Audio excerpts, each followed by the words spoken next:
Hi friends, welcome to Pravis diary.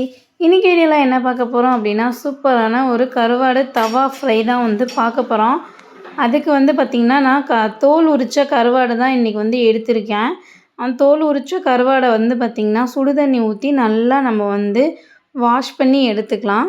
பார்த்திங்கன்னா, சுடுதண்ணி நல்லா கொதிக்க வச்சுருக்கேன்.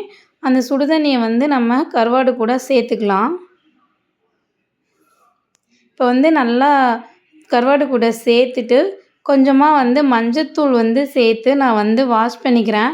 அப்படின்னா கொஞ்சம் அந்த கருவாடோட ஸ்மெல்லாம் கொஞ்சம் போன மாதிரி இருக்கும். அதனால தான் மஞ்சத்தூள் சேர்த்து வாஷ் பண்ணுறது. பாருங்கள், இப்போ நான் கருவாடை நல்லா வாஷ் பண்ணி எடுத்து வச்சாச்சு.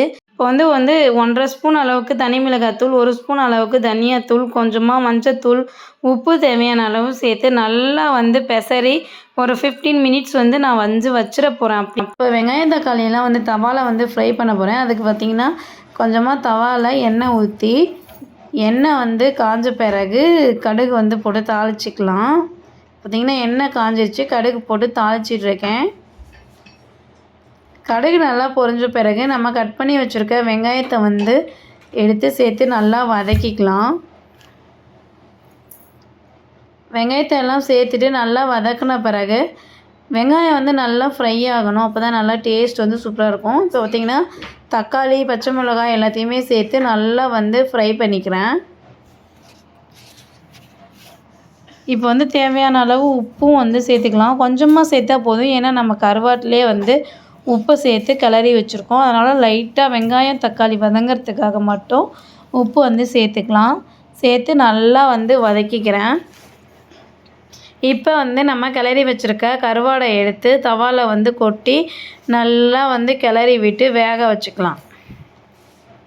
டேஸ்ட் பார்த்திங்கன்னா செம்ம டேஸ்ட்டாக இருக்கும், சூப்பராக இருக்கும். இப்போ எல்லாமே நல்லா மிக்ஸ் ஆன பிறகு இப்போ பார்த்திங்கன்னா நான் லைட்டாக தண்ணி தெளித்து விட்டு நல்லா வேக விட்டுக்கிறேன். நிறைய தண்ணிலாம் சேர்க்கக்கூடாது. லைட்டாக தண்ணி தெளித்தோம் அப்படின்னா அந்த கிரேவி மாதிரி மசாலா எல்லாம் ஒட்டி வரும். அதுக்காக தான் நம்ம லைட்டாக தண்ணி தெளிக்கிறது. இல்லைன்னா அப்படியே கொஞ்சம் வறண்டு போயிருக்க மாதிரி இருக்கும்.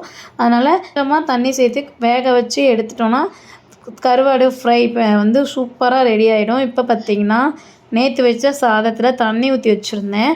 அந்த சாதத்தை எடுத்து அரைச்சி அதுக்கு சைடிஷாக இதை சாப்பிட போகிறேன். இப்போ பார்த்திங்கன்னா உப்பு சேர்த்துட்டு கொஞ்சமாக தண்ணி ஊற்றி உப்பு சேர்த்துட்டு சின்ன சின்னதாக வெங்காயம் கட் பண்ணி வச்சுருக்கேன், அதையும் சேர்த்துட்டு மாங்காய் சின்னதாக கட் பண்ணி சேர்த்துருக்கேன். அது கூடவே கொஞ்சமாக பச்சை மிளகாயும் சேர்த்து நல்லா கிளறிக்கிறேன்.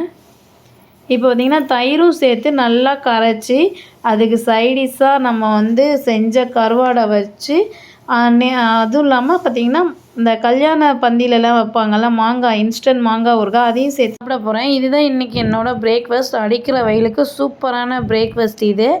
இந்த வீடியோ பிடிச்சிருந்தா லைக் பண்ணுங்கள், ஷேர் பண்ணுங்கள், சப்ஸ்கிரைப் பண்ணுங்கள். மறக்காமல் பக்கத்தில் இருக்க பெல் பட்டனை கிளிக் பண்ணிவிடுங்க.